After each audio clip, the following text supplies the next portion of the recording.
మన channel videos upload అవ్వగానే మీకు నోటిఫికేషన్ రావాలంటే మన ఛానల్ని సబ్స్క్రైబ్ చేసుకోండి. అలాగే పక్కనున్న గంట సింబల్ని ప్రెస్ చేయండి.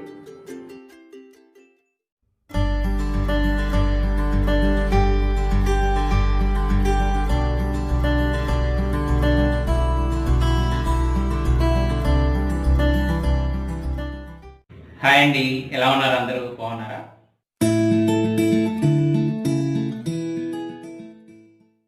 ముందుగా తెలుగు వారందరికీ నా నమస్కారం. అదే కదండి మన సంస్కారం. ఇవాళ ఎపిసోడ్లో మంచి ఆరోగ్యకరమైన 1 pot రెసిపీని తయారు చేస్తున్నాను. ఈ రెసిపీలో దంపుడు బియ్యాన్ని వాడుతున్నాను. దంపుడు బియ్యం ఆరోగ్యానికి చాలా మంచిది, కానీ ఈ రోజుల్లో ఎవరు వాడటం లేదు.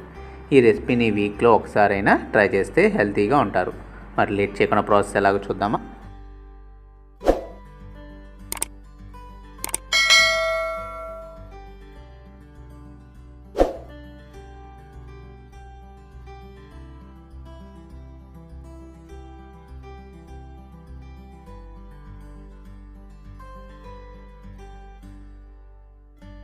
ముందుగా కుక్కర్ తీసుకుని కుక్కర్లో నెయ్యిని వేసుకోవాలి. నెయ్యి వేడెక్కిన తర్వాత కొద్దిగా పసుపు, కొద్దిగా జీలకర్రని వేసుకోవాలి. మొత్తాన్ని ఒకసారి కలుపుకోవాలి. దినుసులు వేగిన తర్వాత సన్నగా కట్ చేసుకున్న పచ్చిమిరపకాయలు, అల్లం వెల్లుల్లి ముక్కలను వేసుకోవాలి. కొద్దిగా కరివేపాకును కూడా వేసుకోవాలి. కొద్దిగా ఇంగువని వేసుకోవాలి. ఇష్టం లేనివారు ఇది అవాయిడ్ చేయొచ్చు. ఇప్పుడు సన్నగా తరిగిన ఉల్లిపాయ ముక్కలను దీనిలోకి వేసుకుని బాగా కలుపుకోవాలి. ఉల్లిపాయ ముక్కలు బాగా మగ్గిన తర్వాత 1 కప్పు టమాటా ముక్కలను వేసుకోవాలి. మొత్తాన్ని ఒకసారి కలుపుకోవాలి. ఇప్పుడు సన్నగా కట్ చేసుకున్న పాలకూర ఆకులను వేసుకోవాలి.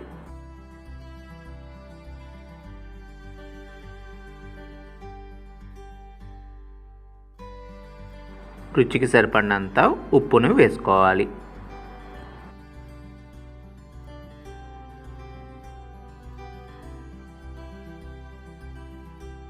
ఇప్పుడు అరగంట ముందు నానబెట్టుకున్న 1/2 కప్పు కందిపప్పు, 1/2 కప్పు పెసరపప్పును వేసుకోవాలి. మొత్తాన్ని ఒకసారి కలుపుకొని 1 గంట ముందు నానబెట్టుకున్న దంపుడు బియ్యాన్ని 1 కప్పు వేసుకోవాలి. బియ్యం వేసినాక మొత్తాన్ని ఒకసారి కలుపుకొని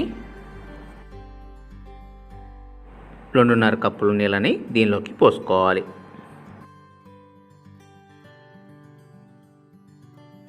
నీళ్ళు పోసుకున్నాక మొత్తాన్ని ఒకసారి కలుపుకొని కుక్కర్ మూతను పెట్టుకోవాలి. 3 విజిల్స్ వచ్చేంత వరకు కుక్ చేసుకోవాలి.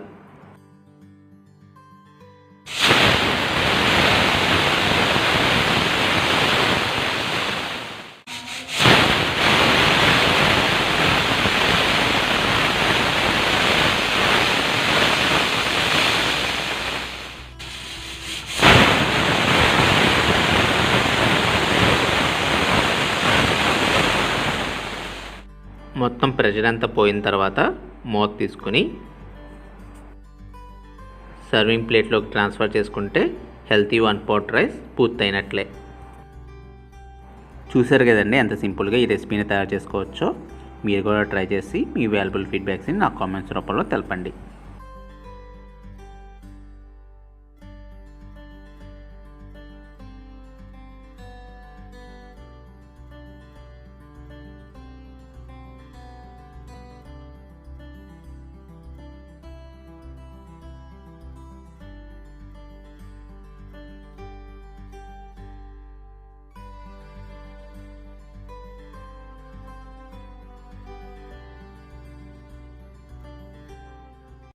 తర్వాతి ఎపిసోడ్లో నేను సంక్రాంతి సందర్భంగా సాంప్రదాయ వెజ్ థాలీని తయారు చేస్తున్నాను.